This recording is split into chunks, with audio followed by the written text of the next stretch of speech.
Good evening students, how are you. आज हम discuss करेंगे पार्ट्स ऑफ स्पीच के सबसे इम्पोर्टेंट पार्ट वर्ब के बारे में। प्रीवियस क्लासेज में हमने डेफिनेशन पढ़ी है एनी एक्शन वर्ड्स और वर्ब। तो क्या ये डेफिनेशन किसी भी सेंटेंस के मीनिंगफुल स्टेटमेंट को फुलफिल करती है? स्टूडेंट्स, किसी भी सेंटेंस में वर्ब का एक इम्पोर्टेंट फंक्शन होता है सब्जेक्ट एंड ऑब्जेक्ट को सेलेक्ट करना। जो मैंने पिछले वीडियो लेक्चर में भी आपको समझाने की कोशिश की है। इसीलिए यह है सभी पार्ट्स ऑफ स्पीच में सबसे इम्पोर्टेंट पार्ट है। वर्ब के सभी फंक्शन को आपको समझना, इसके कंसेप्ट बेसिक से एडवांस लेवल तक आपको किस तरीके से इसको आपको समझना है, ये आपके लिए सबसे मोस्ट इम्पोर्टेंट पार्ट है। सेंटेंस में कौन सी वर्ब आपके ट्रांजिटिव है, इंट्रांजिटिव है, रेगुलर है, इर्रेगुलर है, स्टेटिव है, लिंकिंग है, आपके फिनाइट वर्ब है, नॉन फिनाइट वर्ब है। तो ये जब तक आप एक ही अगर माइंड में आपके सेट है कि these are helping verb and these are main verb, तो आप किसी भी टेंस का एक डिटरमाइन नहीं कर सकते। सेंटेंस में आपके सभी कंसेप्ट्स को समझने के लिए आपको एक न्यू पैटर्न की जो भी वर्ब आपको समझना है। स्टूडेंट, आज हम देखेंगे कि वर्ब की क्या डेफिनेशन है। स्टूडेंट्स, वर्ब क्या है यहाँ पे? डिस्क्राइब एक्शन,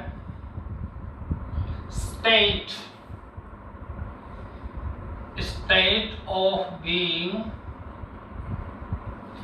or position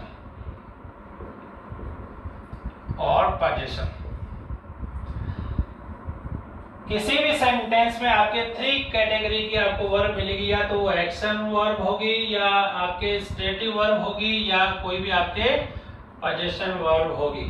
यहां हम समझते हैं इसको action, state and position. Students, action verb के बारे में आप अच्छी तरह जानते हैं। जैसे मैंने आपको लिखा राम इज रनिंग, और मैंने यहाँ पे वही एग्जांपल लिया राम इज स्मार्ट, और मैंने एक लिया राम हैज अ पेन।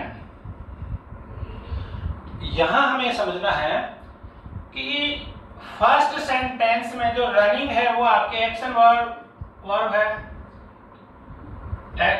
है, और यहां पे जो इज है ये इस रनिंग जो मेन वर्ब है इसको हेल्प करता है। ये हमारे एक्सिलरी वर्ब है, और एक्सिलरी जो वर्ब होती है वो एक प्रकार से हेल्पिंग वर्ब ही कहते हैं। एक्सिलरी को हम हेल्पिंग वर्ब भी कह सकते हैं।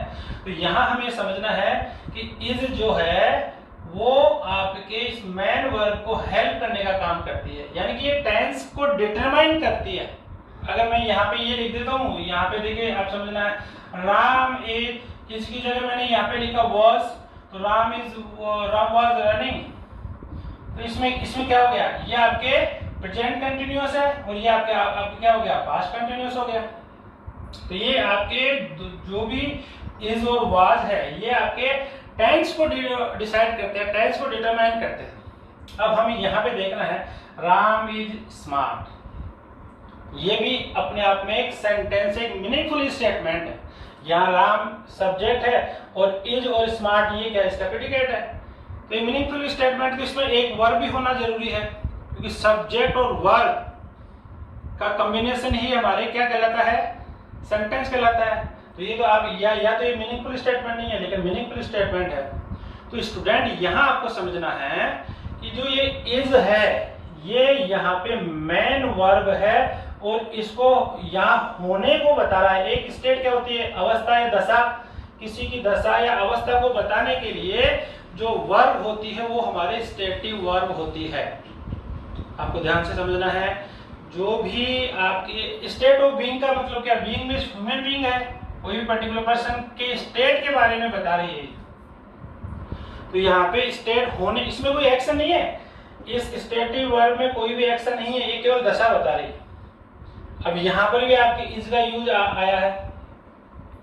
अब इसका यूज आया है तो ये यहाँ पे मैन वर्ब है। तो कोई भी जब स्टेट शो करना हो तो वो वहां पे ऑक्सिलरी जो वर्ब है वो एक इसका रोल प्ले करती है, स्टेटिव वर्ब का। ये आपको सही ढंग से समझना है स्टूडेंट।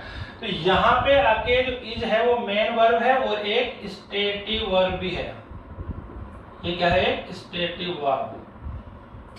ओके स्टूडेंट, अब इसमें क्या है, आपके थर्ड नंबर पोजीशन क्या है, राम है ये पेन। तो ये राम का जैसे ये जो पेन के ऊपर इसका पोजीशन शो हो रहा है, तो ये है यहाँ पे मैन वर्ब है, मैन वर्ब है स्टूडेंट। ठीक है, अगर ये किसी जैसे आपने ये लिखा कि राम हैज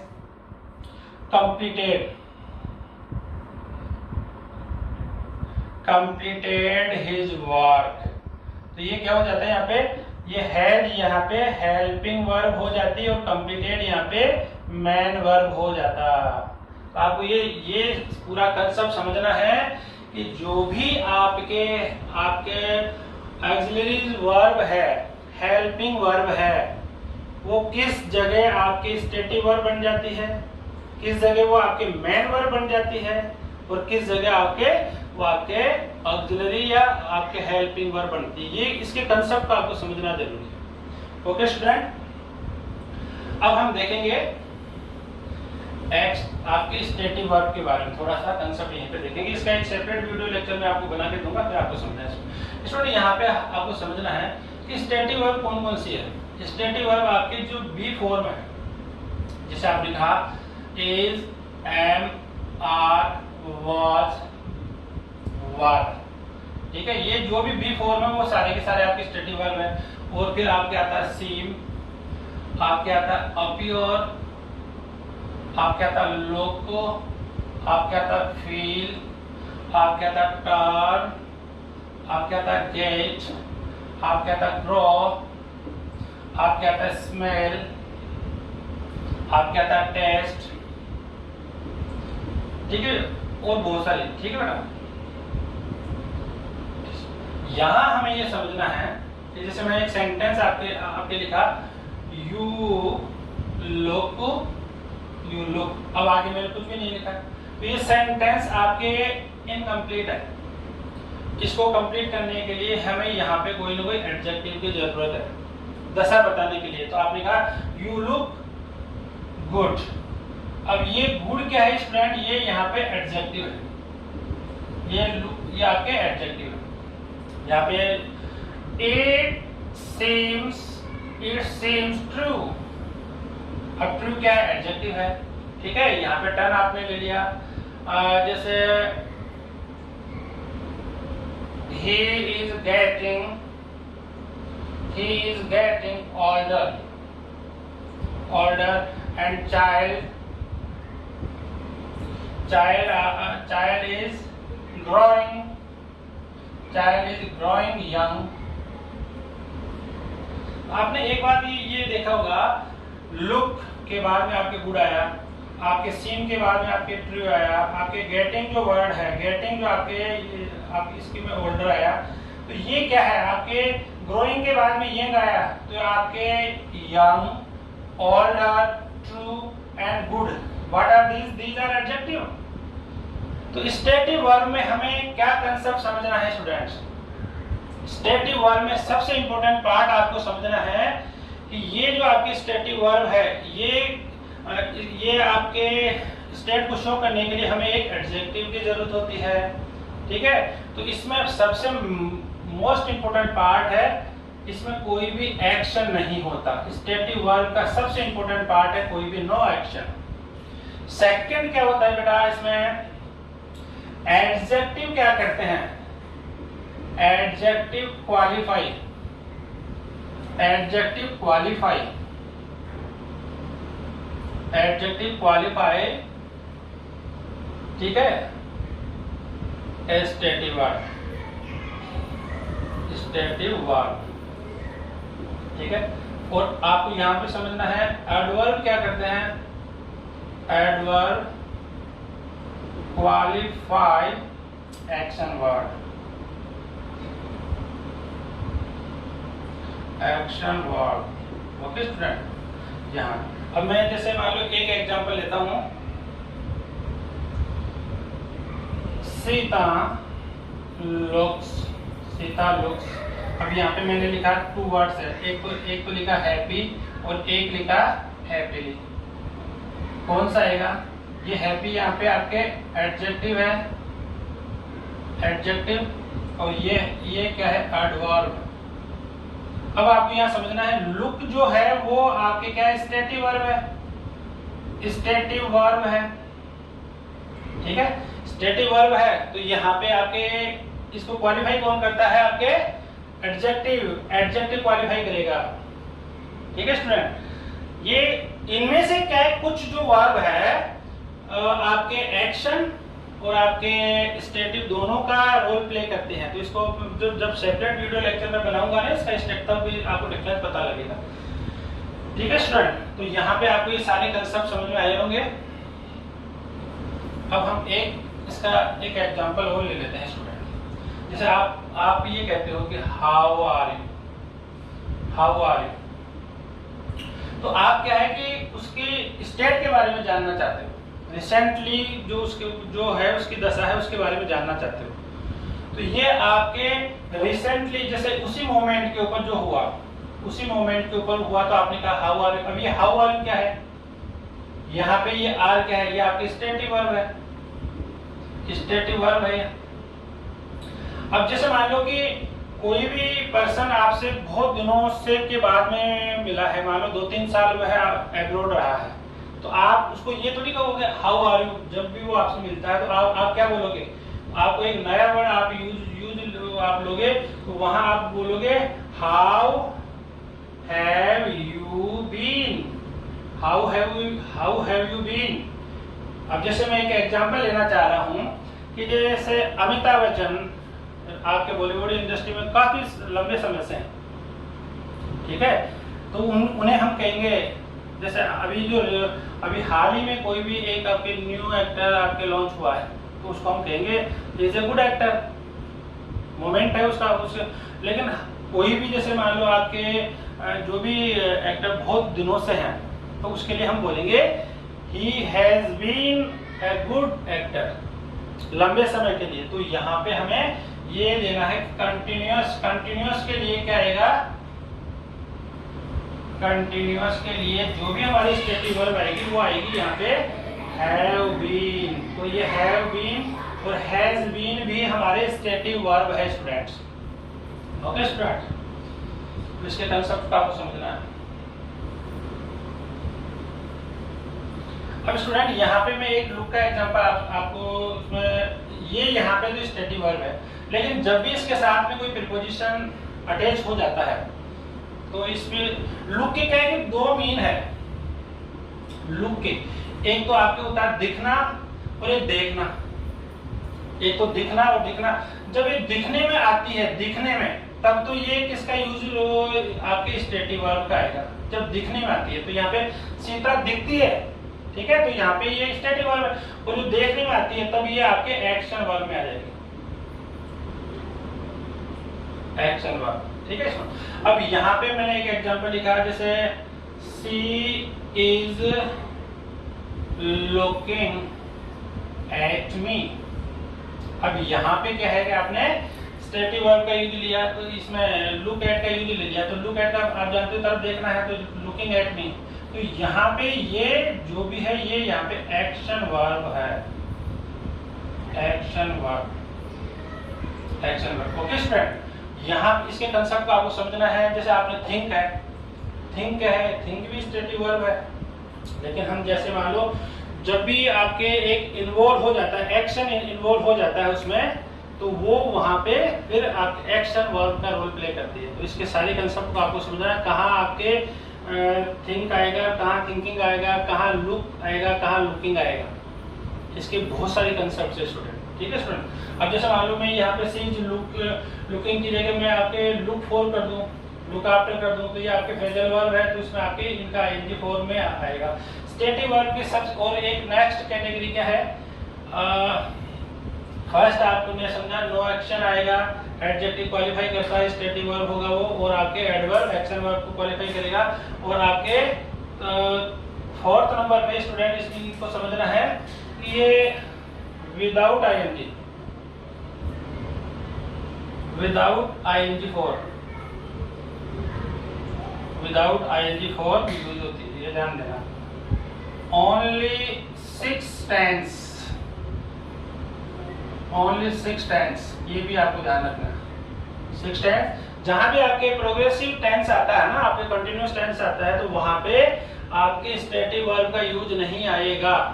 बहुत सारे स्टेटिव वर्ब है आपके, जैसे आपके वर्ब ऑफ इमोशन है, परसेप्शन है, आपके थिंकिंग है, तो इनको सारे के सारे जो आपके स्टेटिव वर्ब है, इनको अलग अलग कैटेगराइज करके, राइट करके, इनको लर्न करके, इनसे रिलेटेड आपको सेंटेंस फॉर्म करने हैं। ये आपको ध्यान देना है। बहुत सारे स्टेटिव वर्ब्स है, तो स्टेटिव वर्ब में मैं आपने ये उसमें डिफरेंस देखा। अब स्टूडेंट थोड़ा सा कंसेप्ट देख लेते हैं पोजीशन का। स्टूडेंट यहाँ पे क्या है कि आपके हैज और हैव जब आपके मेन वर्ब के साथ आती है, मेन वर्ब के साथ आएगी, तो ये यहाँ पे हेल्पिंग वर्ब होगी, ये अभी बताया मैंने आपको। लेकिन जब ये सिंगल आती है, सिंगल आएगी, सिंगल आते ही जैसे आपके सिंगल आ गई, तो ये है जो, तो ये क्या आ जाएगी आपके पॉजेसिव वर्ब या स्टेटिव वर्ब बोल देते हैं इसको भी, इसी का पार्ट है, स्टेटिव वर्ब हो जाएगी यार, इसमें कोई दिक्कत नहीं, ये आपके स्टेटिव वर्ब हो जाएगी। अब जैसे आपने कहा कि ही हैज अ कार, अब ये कार क्या है, ये कार, तो ये इस कार के ऊपर इसका पोजीशन है, तो ये यहाँ पे मैन वर्ब है, और मैन वर्ब है तो स्टेटिव वर्ब है, मैन वर्ब है, स्टेटिव वर्ब है। ये क्या है कि जब भी आपके कोई नाउन आएगा इसके साथ में, तो ये यहाँ पे एक मैन वर्ब का रोल प्ले करेगा, हैज और हैव जो भी है, ठीक है स्टूडेंट।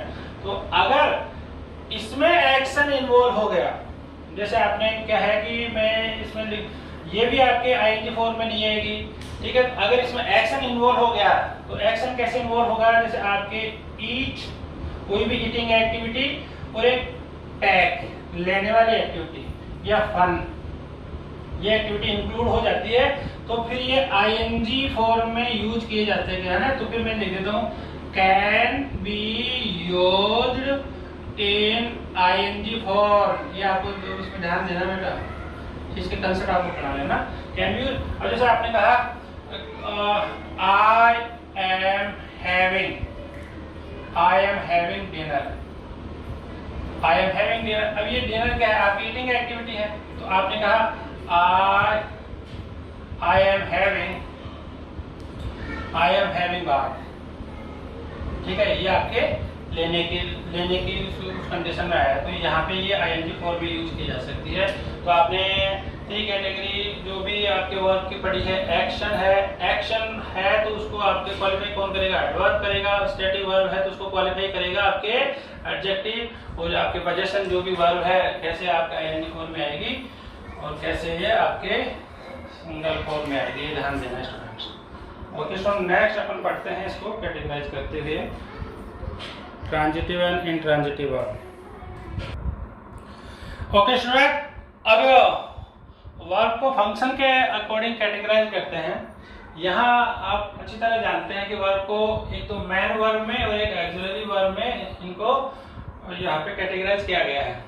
तो यहाँ आपको समझना है कि मैन वर्ब यहाँ पे एक्शन वर्ब भी हो सकती है, एक्शन वर्ब, ठीक है, एक्शन वर्ब भी बोल सकते हो उसमें, और फिनाइट वर्ब भी बोल सकते हैं। इसके अलग अलग कैटेगरीज ये हैं। जैसे आप वर्ब का कैटेगराइजेशन करोगे अकॉर्डिंग टू ऑब्जेक्ट, तो वहाँ पे ट्रांजिटिव इंट्रांजिटिव हो जाएगी, ठीक है, फिनाइट एंड नॉन फिनाइट हो जाएगी, रेगुलर और इरेगुलर हो जाएगी। तो ये इसके बहुत सारे कैटेगराइजेशन है, तो ये आपको सारे कंसेप्ट आपको समझना है कि इसमें कैटेगराइजेशन क्यों किया गया है। ये मैन है यहाँ पे, तो यहाँ पे अब आपको देखना फंक्शन के अकॉर्डिंग जो आपके मैन वर्ब और ऑक्सिलरी वर्ब को उसमें दिखाया गया है। ये आप क्या है कि इसको इसमें ऑक्सिलरी वर्ब को 2 कैटेगरी में डिवाइड किया गया, बहुत अच्छी तरह जानते हो आप। एक तो आपकी प्राइमरी ऑक्सिलरी वर्ब है, जिसको मैं यहाँ पे हेल्पिंग वर्ब भी कह सकता हूँ, आप हेल्पिंग वर्ब भी कहते हैं, क्योंकि ये क्या करते हैं, मैन जो आपके वर्ब है उसको आगे ऐड होकर और टेंस का डिसाइड करते हैं, उसकी हेल्प करते हैं। ठीक है स्टूडेंट, आप जानते हुए। और आपके सेकंड जो आपके वो आता है इसमें model auxiliary verb. Okay student, ये भी आपके किसी न किसी मैन वर्ब के साथ ही आएंगे। ठीक है, तो यहाँ पे आपको समझना है। अब प्राइमरी ऑक्सिलरी वर्ब या हेल्पिंग वर्ब कौन कौन से? बी फॉर्म, अभी मैंने आपको बताया, is, am, are, was, were. Do की फॉर्म कौन से? Do, does did have, has, have, had, हैड। ठीक है बेटा, ये आपके हैव फॉर्म है, ये डू फॉर्म है, ये आपके बी फॉर्म है, और ये आपके मॉडल्स हैं, ये आपके ऑक्सिलरी वर्ब। अब यहाँ आपको सेंटेंस में देखना है कि अभी अभी मैंने सेंटेंस आपको बताया कि ये जो आपके जो भी बी फॉर्म है, ये मैन वर्ब का भी रोल प्ले करती है, जिसे हम स्टेटिव वर्ब कहते हैं। ये हमेशा हर जगह ही आपके इसके फंक्शन को बहुत क्लियर तरीके से समझना, हर जगह ये हेल्पिंग वर्ब नहीं होती। अगर ये किसी मैन वर्ब के साथ आ रही है तब हेल्पिंग वर्ब, और विदाउट मैन वर्ब आ रही है तो ये वहां पे खुद मैन वर्ब बन जाती है, स्टेटिव वर्ब हो जाती है। यहाँ पे जैसे आपके डू, ठीक है, ये वाला अभी मैंने इससे रिलेटेड एक सेंटेंस आपको बना के बताऊंगा। इसमें 3 सेंटेंस आपको देखना है। जैसे आपने कहा he is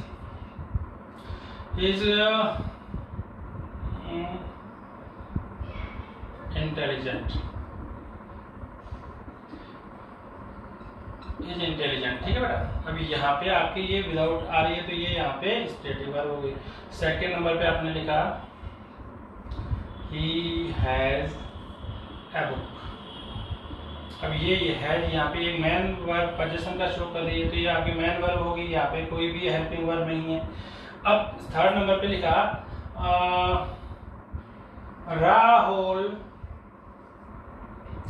Rahul did this, simple है, राहुल डिड दिस। अब ये यहाँ पे डू की जो सेकंड फॉर्म है, डू की सेकंड फॉर्म जो क्या बन जाती है करने की, तो ये यहाँ पे डिड हो गया, तो ये यहाँ पे सेकंड फॉर्म आ रही है, ये मेन वर्ब है। ठीक है, ये हेल्पिंग वर्ब नहीं है यहाँ पे। तो ये यहाँ मैं क्यों बता रहा हूँ कि आपको पूरे कहीं पे भी सेंटेंस में ये देखना है कि कहाँ ये आपके हेल्पिंग वर्ब है और कहाँ ये आपके मेन वर्ब है, ये कंसेप्ट बेटा। ठीक है,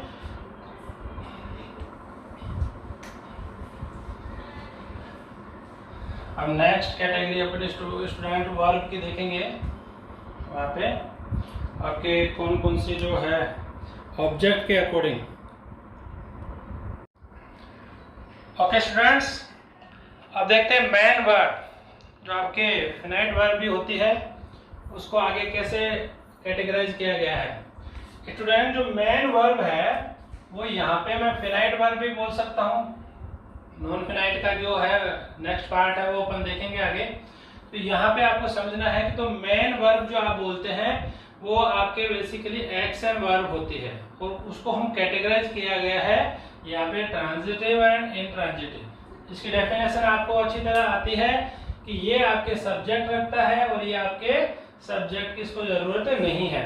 तो इसमें क्या होता है, यहाँ आपको इसकी डेफिनेशन पहले देखते हैं। A word require and direct object, मैंने यहाँ वर्ड यूज लिया है डायरेक्ट ऑब्जेक्ट। क्या होता है देखते हैं।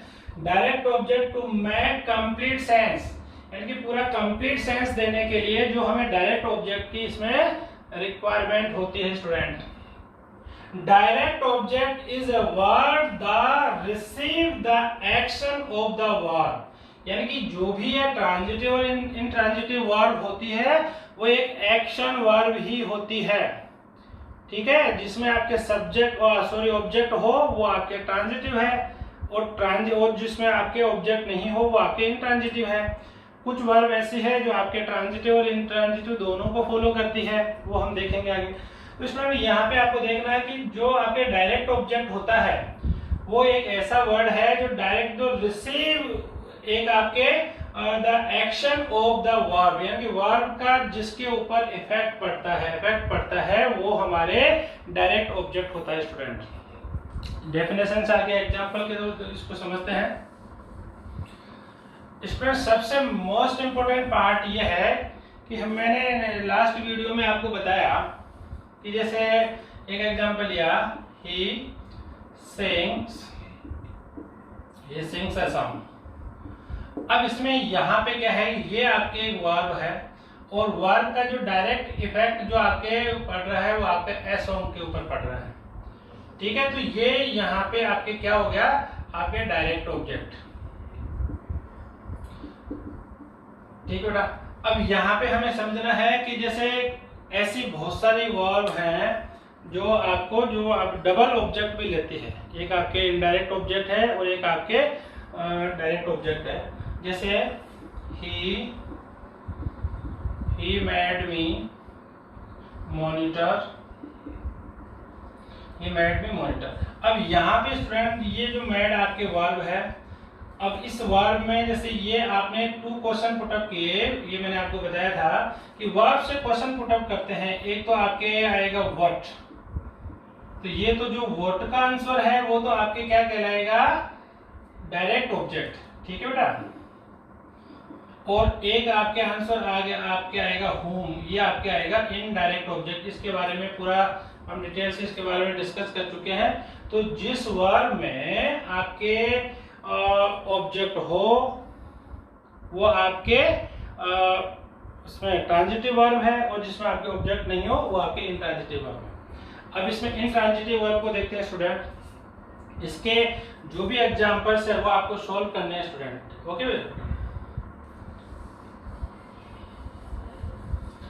इंट्रांजिटिव वर्ब में देखते हैं, जैसे पहले इसकी डेफिनेशन देखते हैं student. It doesn't require an object to make sense। किसी भी सेंटेंस में को कंप्लीट एक मीनिंगफुल स्टेटमेंट देने के लिए ये ऐसी वर्ब हैं जो आपके ऑब्जेक्ट नहीं लेती। मीनिंगफुल यानी कि पूरा का पूरा एक मीनिंगफुल स्टेटमेंट निकल के आता है, इनमें ऑब्जेक्ट की जरूरत नहीं है। वर्ब का जो आपके अफेक्ट है वो किसके ऊपर पड़ेगा, इसकी कोई जरूरत नहीं है। तो ये जो डेफिनेशन आपको ध्यान से देखना, it doesn't require an object to make sense. अब ये आपके एक इंपॉर्टेंट पार्ट है स्टूडेंट, ये आपको देखना है। It can be followed by preposition, phrase और एडवर्ब। यहाँ आपको देखना है कि ये आपकी या तो प्रीपोजिशन फ्रेज को फॉलो करेगी या आपके एडवर्ब को। यहाँ कुछ एग्जांपल देखते हैं स्टूडेंट। सबसे ये है the child was crying and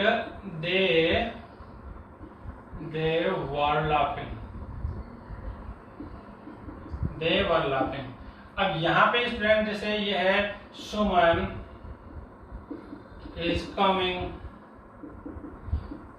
is coming, ठीक है, एंड वी गो, ठीक है, वी गो टू जयपुर लिख दिया मैंने।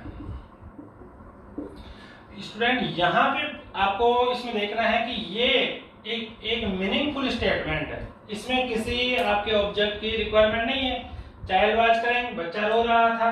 तो यहाँ पे अगर मैं यहाँ पे ये लिखता हूँ कि उसमें the child was crying loudly, तो लाउडली क्या है बेटा, लाउडली आपके आ गया एडवर्ब। क्या आ गया बेटा, एडवर्ब। ये आपको ध्यान से देखना है, इसमें ये जो स्टेटमेंट है इसको आपको ध्यान से देखना है, एडवर्ब। और इसमें आपको ये लाउडली आ गया। अब जैसे दे वर लाफिंग, यहाँ पर भी आपके लाउडली का यूज कर सकते हैं, यहाँ पर भी आपके लाउडली का यूज कर सकते हैं, या कुछ भी आपके इन द रूम भी हो सकता है। सुमन इज कमिंग, अब जैसे सुमन कहाँ से आ रही है, सुमन इज कमिंग फ्रॉम लंदन या दिल्ली। अब स्टूडेंट यहाँ पे आपको देखना है कि लाउडली यहाँ पे एडवर्ब है और ये लाउडली यहाँ पे एडवर्ब है। फ्रॉम दिल्ली ये आपके क्या है कि प्रीपोजिशनल फ्रेज, ये मैंने आपको पहले उसमें बोला था प्रीपोजिशनल फ्रेज, ये आपको ध्यान देना, ठीक है बेटा। तो ये फ्रॉम दिल्ली जो आपकी प्रीपोजिशनल फ्रेज है, कहाँ से, ठीक है, दिल्ली से। और वी गो टू जयपुर, तो टू जयपुर क्या है, टू यहाँ पे प्रीपोजिशन है, फ्रॉम यहाँ प्रीपोजिशन है। तो ये जो इंट्रांजिटिव वर्ब है वो किसको फॉलो करती है, या तो प्रीपोजिशन फ्रेज आएगा या आपके एडवर्ब आएगा। बहुत सारे एग्जांपल्स हैं, जैसे my mother is cooking in the room. अब मैंने कुकिंग के आगे फूड नहीं लगाया, तो ये कुक यहाँ पे क्या है, कुक जो है वो यहाँ पे इंट्रांजिटिव वर्ब का रोल प्ले कर रहा है। तो ऐसा नहीं होता है कि आपके वर्ब आपके आता है उसमें कोई भी ऑब्जेक्ट आता है तो वो आपका ट्रांजिटिव होगा। और ट्रांजिटिव वर्ब के लिए मैंने स्पेशल आपको कहा है कि इसका ऑब्जेक्ट या तो नाउन होगा या प्रोनाउन होगा या जेरेंड होगा, आपके इन्फिनेटिव होगा या नाउन फ्रेज होगा या नाउन क्लॉज होगा। ये सारे का सारा आपको इसमें जो वर्ब के साथ ही आपको अटैच भी करना है। इसको ये आपको स्पेशल अटैच करना है कि ये इस जो ट्रांजिटिव वर्ब हमने पढ़ी, ट्रांजिटिव और इंट्रांजिटिव जो वर्ब है दोनों के दोनों हमारे एक्शन वर्ब है। और इसके लिए इसमें जो भी हमारा ऑब्जेक्ट होगा, डायरेक्ट ऑब्जेक्ट होगा, वो हमारे ये हो सकते हैं आपके noun, pronoun, noun phrase, noun clause, gerund and infinitive. Okay students, अब यहाँ पे स्टूडेंट्स आपको देखना है क्या आपने लिखा है।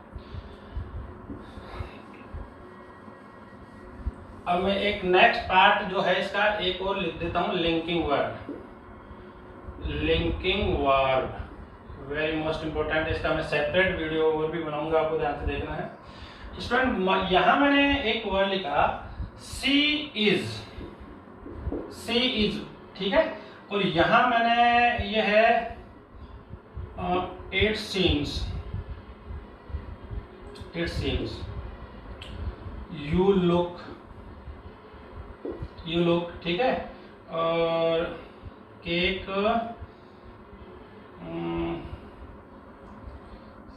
केक स्मेल्स, ठीक है। अब यहाँ पे जैसे आप मुझे ये बताइए कि ये आपके कंप्लीट सेंस दे रहा है क्या ये स्टेटमेंट। यहाँ पे आपके जैसे सब्जेक्ट भी है, वर्ब भी है, सब्जेक्ट भी है, वर्ब भी है, ये आपके सारे के सारे आपके वर्ब हैं। यहाँ आपको जो भी सेंटेंस आपने लिखे अभी, ये टोटल जो भी सेंटेंस है वो क्या है हमारे, क्राइंग है, आपके कमिंग है, गोइंग है, फॉलिंग है, ठीक है, ये लाफिंग है, ये सारे के सारे आपने सेंटेंस अभी लिखे। तो इनमें क्या है कि आपको एक कंप्लीट मीनिंगफुल एक स्टेटमेंट उसमें नजर आ रहा था विदाउट ऑब्जेक्ट भी। लेकिन यहाँ पे आपको यहाँ इसमें देखना है कि इन सेंटेंस में कंप्लीट एक मीनिंगफुल स्टेटमेंट निकल के आ रहा है क्या, नहीं ना। तो यहाँ पे आपको ये देखना है कि इसमें हमें कुछ एक एडिशनल ऐड करने की जरूरत है। इसमें क्या हम एडिशनल ऐड करें कि इस सेंटेंस का एक मीनिंगफुल स्टेटमेंट निकल के आए। तो यहाँ पे मैंने लगाया सी इज ए स्टूडेंट, यहाँ पे मैंने लिखा सी इज ए स्टूडेंट।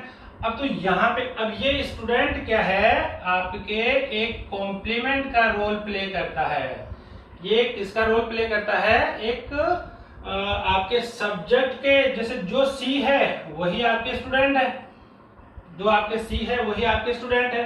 तो इसमें हमें ये देखना है कि इसमें जो भी आपके ये जो वर्ब हैं इनको एडिशनल और मीनिंगफुल स्टेटमेंट बनाने के लिए एक एडिशनल वर्ड या एक फ्रेज की रिक्वायरमेंट है। तो यहां पे मैं लिख सकता हूं कि it require a word and phrase to make sense. Okay बेटा, ये आपको समझना है। तो यहाँ पे इट सीम्स, अभी जो सेंटेंस बताया था इट सीम्स टू, ठीक है, यू लुक वो आपके यू लुक वरीड, ठीक है, केक स्मेल्स गुड आपके, ठीक है। तो यहाँ पे आपने देखा ए स्टूडेंट यहाँ पे नाउन है और ये ट्रू यहाँ पे एडजेक्टिव है। ये अभी हम उसमें डिस्कस कर चुके हैं बेटा, आपको जो भी स्टेटिव वर्ब में, तो ठीक है, ये आपके एडजेक्टिव है। यहां हमें ये समझना है कि ये जो स्टूडेंट है, ट्रू है, आपके वरीड है, गुड है, ये क्या कर रहे हैं, कहीं ना कहीं आपके सब्जेक्ट के कॉम्प्लीमेंट का रोल प्ले कर रहे हैं। और जो वर्ब इनको कनेक्ट कर रही है, जो वर्ब सब्जेक्ट के साथ में इनको कनेक्ट कर रही है, उन्हें हम बोलते हैं लिंकिंग वर्ब। क्या बोलते हैं बेटा? Linking verb. यहां पे आपको देखना है कि Ram is a player. Ram is a player, तो ये राम क्या है? राम जो है वही प्लेयर है, वही राम है। तो इज क्या कर रही है यहाँ पे? ये आपके कॉपलर वर्ब या लिंकिंग वर्ब आपको बोलना है बेटा। यहाँ पे ये आपके लिंकिंग वर्ब है, इनको आपको लिंक कर रही है। ए प्लेयर क्या है? ये यहाँ पे कॉम्प्लीमेंट है और इसे हम बोलते हैं सब्जेक्टिव कॉम्प्लीमेंट। क्या बोलते हैं बेटा? Subjective complement. ठीक है, ये आपके सब्जेक्टिव कॉम्प्लीमेंट है, यानी जो ये है वही आपके ये है। जो भी ये प्लेयर है, ये राम के बारे में बता रहा, तो इनको जो लिंक करने वाली जो वर्ब है वो हमारे लिंकिंग वर्ब कहलाती है। यहाँ पे आपने देखा सी, लुक, स्मेल, जो भी स्टेटिव वर्ब है वो आपके लिंकिंग वर्ब की कैटेगरी में भी आती है स्टूडेंट। तो यहाँ आपको ये समझना है कि कैसे आपके लिंकिंग वर्ब को एक एडिशनल वर्ड या एक फ्रेज की रिक्वायरमेंट होती है कंप्लीट मीनिंगफुल स्टेटमेंट देने के लिए। ये डिफरेंस है आपके इंट्रांजिटिव वर्ब और लिंकिंग वर्ब में।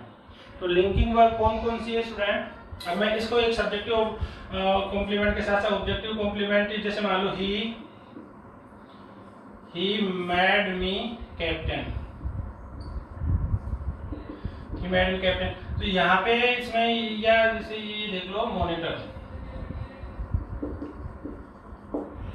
यहाँ पे आपको देखना है कि मैड आपके वर्ब है। अब ये जो मी है, मी वो ये मॉनिटर, तो ये क्या है कि ये आपके ऑब्जेक्ट है।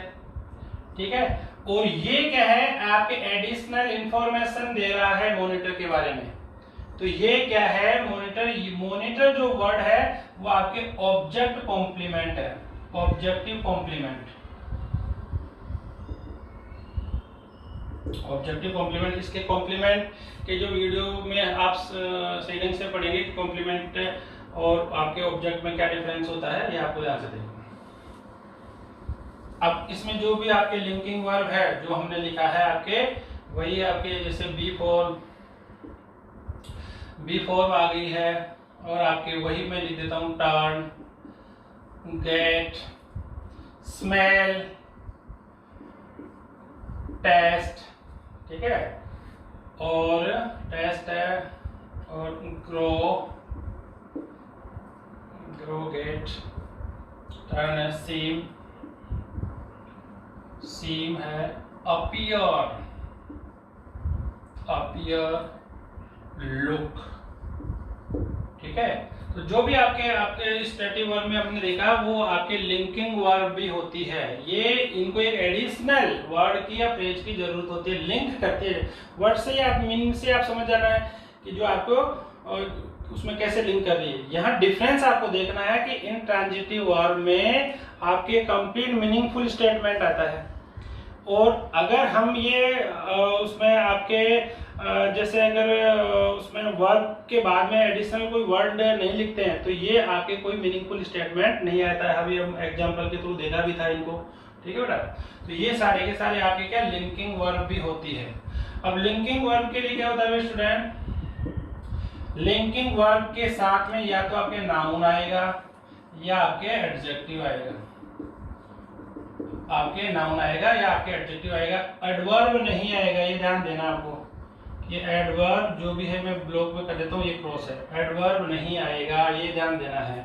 ठीक है स्टूडेंट, तो जो भी आपको उसमें स्टेटिव वर्ब में आपने पढ़ा उसी से कनेक्ट करते हुए आपको लिंकिंग वर्ब भी पढ़ना है, और इसमें डिफरेंस देखना है कि इंट्रांजिटिव और आपके लिंकिंग उसमें क्या डिफरेंस है स्टूडेंट्स। अब आपको वर्ब का जो नेक्स्ट कैटेगराइजेशन है उसको ध्यान से देखना है कि आपके रेगुलर और इररेगुलर वर्ब। इसमें कैसा मैं आपको बताता हूँ कि जो भी आपके जैसे आपके वैसे तो वर्ब की 5 फॉर्म होती है। आप थर्ड फॉर्म जानते हैं, 5 फॉर्म है। फोर्थ फॉर्म हम बोलते हैं वी फर्स्ट आईएनजी को, जिसको हम प्रेजेंट पार्टिसिपल भी कहते हैं। ठीक है बेटा। तो जैसे मान लो कि मैंने यहाँ पे लिखा V1, V2, V3, V4 और V5। अब यहाँ पे क्या होता है कि ये आपके वर्ब प्लस एस या ES होता है V5, और ये होता है V फर्स्ट प्लस ING, और V थर्ड आपके जानते हो। तो V थर्ड को आप आगे पढ़ोगे पास्ट पार्टिसिपल, यहाँ पे आपके लिखा हुआ भी होता होगा। ठीक है। और ये आपके प्रेजेंट पार्टिसिपल, प्रेजेंट पार्टिसिपल। यहाँ पे सबसे मोस्ट इंपोर्टेंट पार्ट क्या है स्टूडेंट्स, अभी आप इनको पार्टिसिपल लिख लोगे ना ING और थर्ड फॉर्म को, जब आप नॉन फिनाइट वर्ब पढ़ोगे तो आपके सारे कंसेप्ट क्लियर होते हैं। ठीक है बेटा। अब इसे, और ये यहाँ पे इसका सेकंड फॉर्म आप जानते हो कि सेकंड फॉर्म होगी, ये इसकी फर्स्ट फॉर्म होगी। तो इसमें यहाँ पे आपको देखना है कि फर्स्ट फॉर्म, और हम जैसे ये थ्री फॉर्म के बारे में ज्यादा डिस्कस करते हैं। यहाँ क्या है कि जैसे आपके फर्स्ट फॉर्म के बाद में सेकंड और थर्ड फॉर्म आपकी ईडी से बनता है। ईडी से आपके सफिक्स ऐड होकर जो भी आपके सेकंड और थर्ड फॉर्म बनती है तो वो हमारे रेगुलर वर्ब होती है। ठीक बेटा। अब इर्रेगुलर वर्ब में जिसमें आपके तीनों फॉर्म एक जैसी हो, जैसे मैंने आपको कहा पुट, पुट और पुट, ऐसे आपके कट कट कट बहुत सारी वर्ब ऐसी, तो ये आपकी इर्रेगुलर की कैटेगरी में आती है।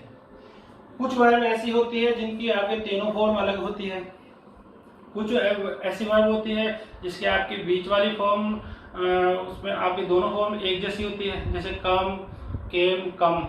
तो ये आपके इर्रेगुलर की कैटेगरी में आती है। तो आपको सारे के सारे कुछ ऐसी वर्ब भी होती है जिनमें वोवेल में चेंज आ जाता है।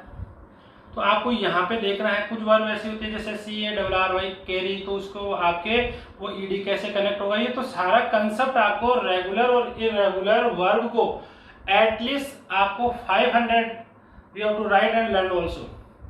रेगुलर इर्रेगुलर वर्ब को आपके सारे जो भी एडिंग फंक्शन है, सफिक्स आप ऐड कैसे करेंगे, तो उनको उस तरीके से लिखकर आपके इसको सारी कंसेप्ट को समझना है। ठीक है बेटा।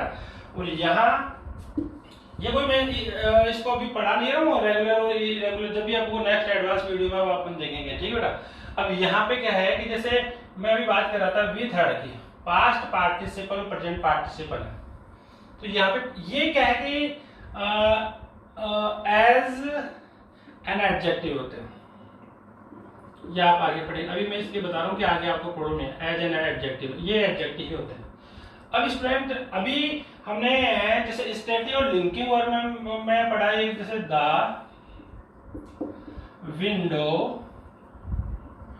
Window was broken. अब ये यहाँ पे स्टूडेंट यहाँ देखना, विंडो ये आपके सब्जेक्ट है, वॉज यहाँ पे स्टेटिव वर्ब, ब्रोकन क्या है, ब्रोकन तो आपके थर्ड फॉर्म में ब्रेक की। तो यहाँ पे ये पास्ट पार्टिसिपल है, ये आपके मैंने कहा ना भाई, जैसे आपके स्टेटिव वर्ब के बाद में क्या एडजेक्टिव आएगा, तो ये एडजेक्टिव तो है, एडजेक्टिव तो है। जैसे आपने कहा पेशेंट वाज इंजर्ड, अब इंजर्ड क्या है, ये third form of the verb है, एज ए जो आपके एडजेक्टिव। तो ये जो थर्ड फॉर्म हो, जैसे एग्स वर बॉइल्ड, जैसे आपने कहा कि द हाउस वाज बर्न्ड, तो ये घर क्या है, जला हुआ था। अंडे क्या है, आपके उबले हुए थे। तो ये इस थर्ड सारे के सारे आपके थर्ड उसमें कैटेगरी में आते हैं। लेटर कैसा था, लेटर वाज रिटर्न।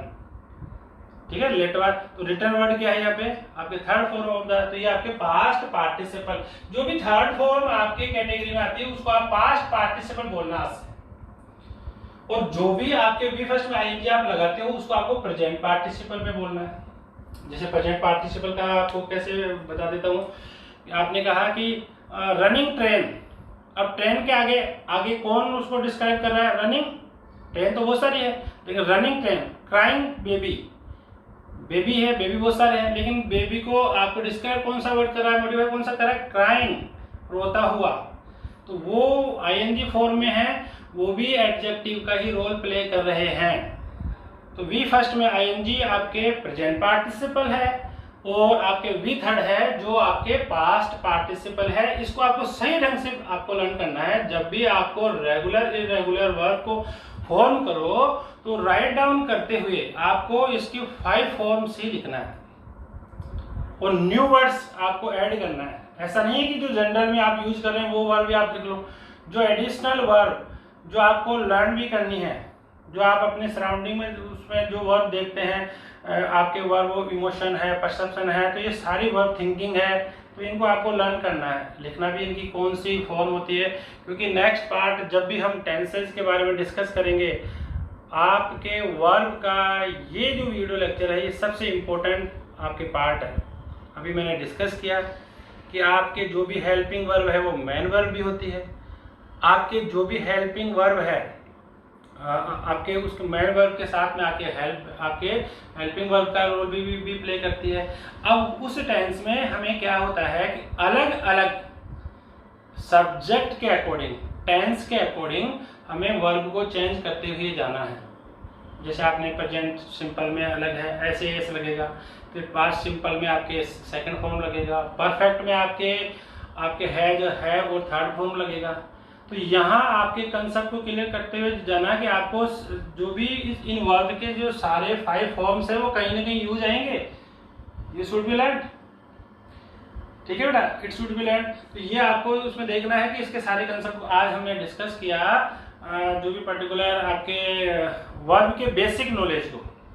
नेक्स्ट जो वीडियो आएगा वो मैं आपको पहले ही बता देता हूँ कि आपके जैसे कौन सी पॉजिटिव वर्ब है, कौन से आपके नॉन फिनाइट वर्ब है, जैसे जेरेंड पार्टिसिपल इन्फिनेटिव है, और आपके जो भी इसमें आपके एडवांस वीडियो लेक्चर में आप देखोगे तो सबसे पहले आपको बेसिक वाले इस वीडियो लेक्चर को आपको देखना है और इस चैनल को ज़्यादा से ज़्यादा सब्सक्राइब किया करो कि ताकि आपको इसमें वेट नहीं करना पड़े और ये वीडियो तुरंत आपके पास पहुंच जाए। स्टूडेंट अभी भी बहुत सारे स्टूडेंट ऐसे हैं जो ये सोच रहे हैं कि ये इतना इम्पोर्टेंट नहीं है। तो स्टूडेंट्स मैं आपको ये कहना चाह रहा हूँ कि जैसे ही आप मैं एक इसकी जो आपके ग्रामर पार्ट है इसकी एक सीरीज पूरी प्रिपेयर करूँगा आपके लिए।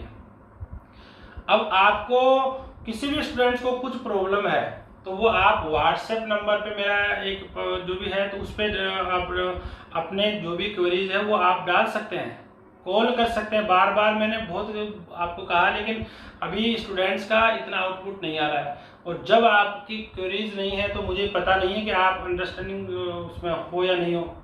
तो यहाँ आपको समझना है स्टूडेंट। Thank you.